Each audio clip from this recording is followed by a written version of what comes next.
Hello, welcome to Pop Along RC, the RC car channel dedicated to RC car racing, and here we do like a little bit of F1 action.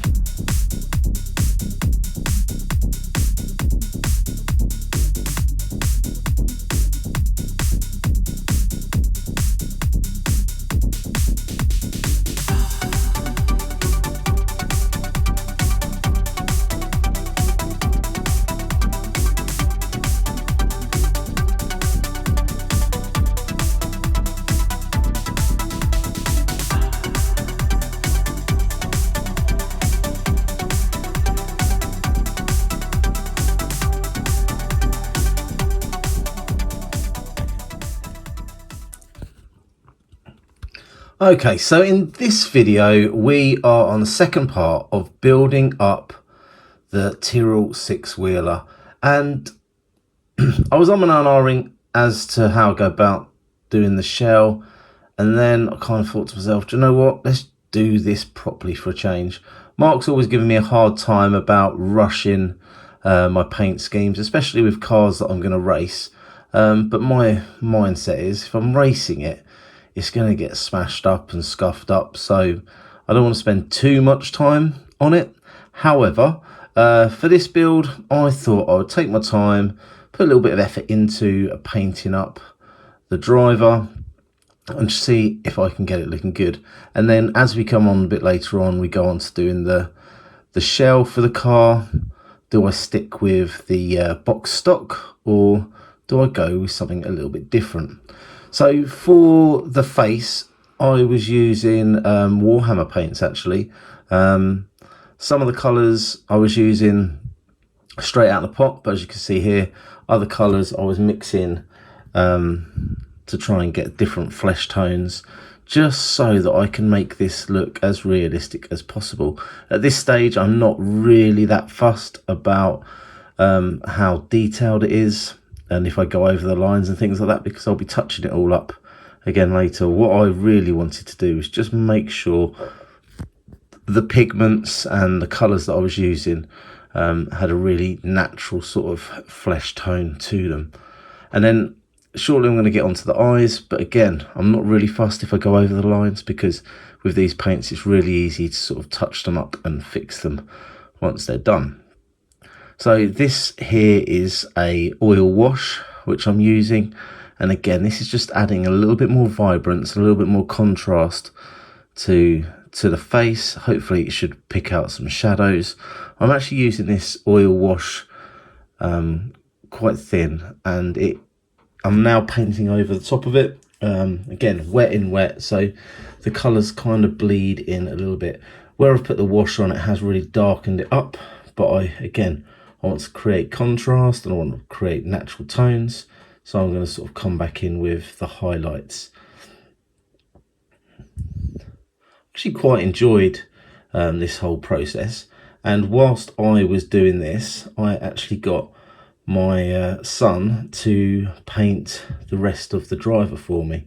He put down all the base coats and base colours, and then I added a few little details in at the end. So as we revisit this face, you can see that I'm really trying to create contrast and details using colour, rather than just doing a one colour fits all. And now as we move on to the eyes, as I said, I want to create bright white eyes. However, the part that's most important about the eyes, and this is the bit that goes wrong for most people, is the pupils. As I say, I could have done with getting a new brush out, but I did all this with one brush.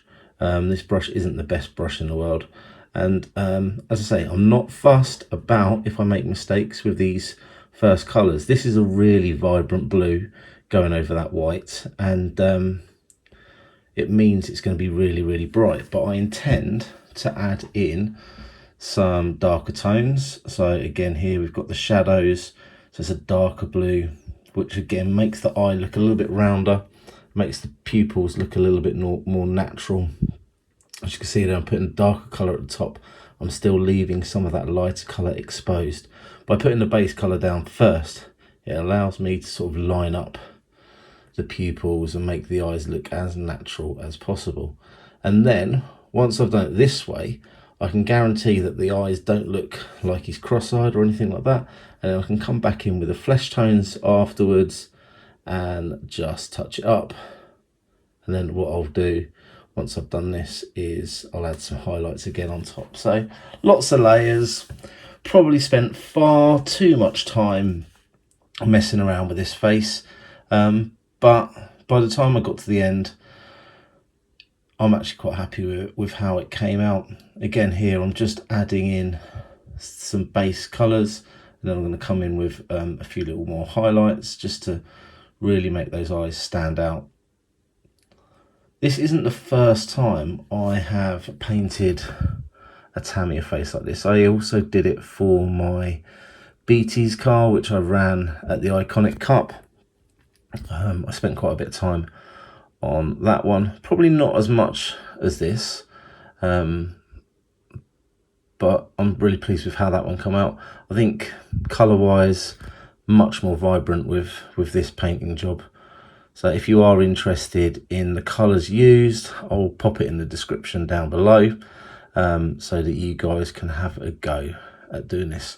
A few other little things that I wanted to do with this is add the eyebrows in, which came in a little bit later.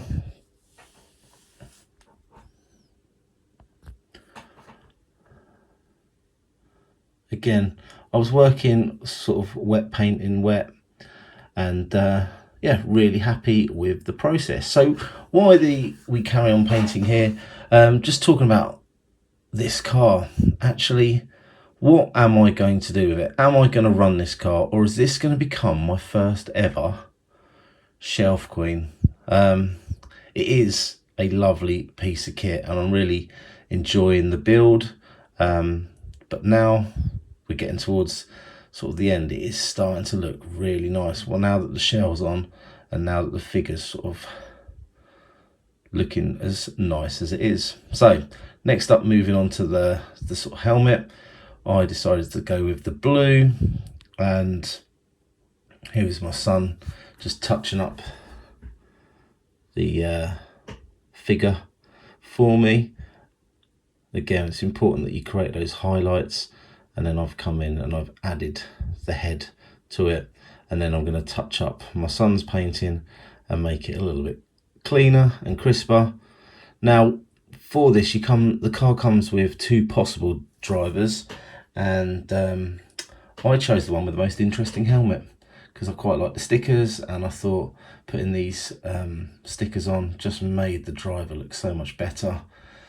And at this stage, once I've got the driver into the car and put it on top of the chassis, I kind of made my mind up that I was going to go box art for everything. So I did the Goodyear stickers on the tyres, which I think look pretty cool, especially from a little distance. Obviously, if you've got the light, you do get a little bit of glare. Now, when it came to putting the stickers in place, what I tend to do is I take away some of the backing, and then it helps me to line up the decals before I actually stick them down, so I can ensure that I get the decals exactly where I want them. The elf for the front actually comes as two separate stickers, although it's positioned on the decal sheet as one. Because of that lump in the middle, it's much easier to do it as two separate stickers.